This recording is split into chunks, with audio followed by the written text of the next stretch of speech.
Price lord ಪ್ರಿಯರಾದ ದೇವ್ರ ಮಕ್ಕಳೇ, welcome to ಮುಂಜಾನೆ ಮುಖ್ಯ ಕಾರ್ಯಕ್ರಮ. ದೇವ್ರ ಮಕ್ಕಳೇ, ನಾವು ನೋಡ್ಬೋದಾದರೆ ಇವತ್ತು ಗೊರೂರಿನ ಡ್ಯಾಮ್ ಬಳಿಯಲ್ಲಿ ನಾವಿದ್ದೇವೆ. ಇದು ಹಾಸನ ಡಿಸ್ಟಿಕ್ಕಿನ ಅರಕಲಗೂಡು ತಾಲೂಕಿನ ಬಳಿಯಲ್ಲಿರುವಂಥ ಗೊರೂರು ಡ್ಯಾಮ್.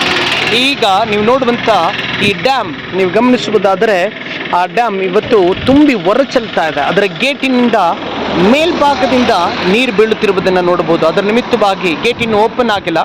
ಅದರ ನಿಮಿತ್ತವಾಗಿ ಬರುವ ನೀರು ಈ ಹೊಳೆಯನ್ನೆಲ್ಲ ತುಂಬಿಕೊಂಡು ಬರ್ತಿರುವುದನ್ನು ನೀವು ನೋಡ್ಬೋದು. ಇನ್ನು ಗೇಟ್ ಓಪನ್ ಆದರೆ ಇನ್ನೆಷ್ಟು ನೀರುಗಳು ತುಂಬಿ ಬರ್ತದೆ ಎಂಬುದಾಗಿ ನೀವು ಗಮನಿಸಿರಿ. ದೇವ್ರ ಮಕ್ಕಳೇ, ಹಾಗಾದರೆ ಇದನ್ನು ನೋಡುವಾಗ ನನಗೆ ದೇವರ ವಾಕ್ಯದಿಂದ ಒಂದು ಭಾಗ ನೆನಪಾಯಿತು. ಯೋಹಾನ ಬರೆದ ಸುವಾರ್ತೆ 7ನೇ ಅಧ್ಯಾಯ 38ನೇ ವಾಕ್ಯದಲ್ಲಿ ಯೇಸು ಕ್ರಿಸ್ತನು 37-38ನೇ ವಾಕ್ಯದಲ್ಲಿ, ಯಾವನಿಗಾದರೂ ನೀರಡಿಕೆಯಾಗಿದ್ದರೆ ಅವನು ನನ್ನ ಬಳಿಗೆ ಬಂದು ಕುಡಿಯಲಿ. ನನ್ನನ್ನು ನಂಬಿದವನ ಹೊಟ್ಟೆಯೊಳಗಿಂದ ಶಾಸ್ತ್ರದಲ್ಲಿ ಹೇಳಿರುವ ಪ್ರಕಾರ ಜೀವಕರವಾದ ನೀರಿನ ಹೊಳೆಗಳು ಹರಿಯುವವು. ನೀರಿನ ಹೊಳೆಗಳು ಹರಿಯುವವು ಎಂಬುದಾಗಿ. ಅದೆಂಥ ಹೊಳೆಗಳು? ನಂಬಿದವನ ಹೊಟ್ಟೆಯೊಳಗಿಂದ.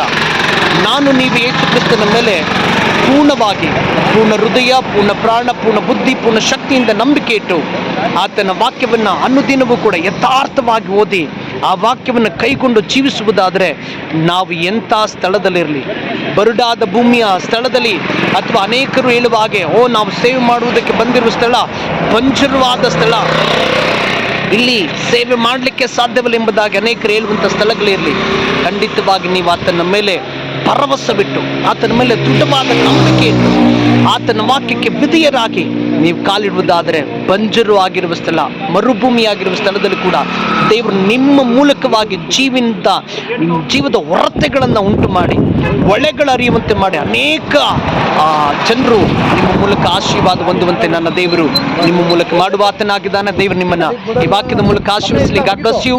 Have a nice day.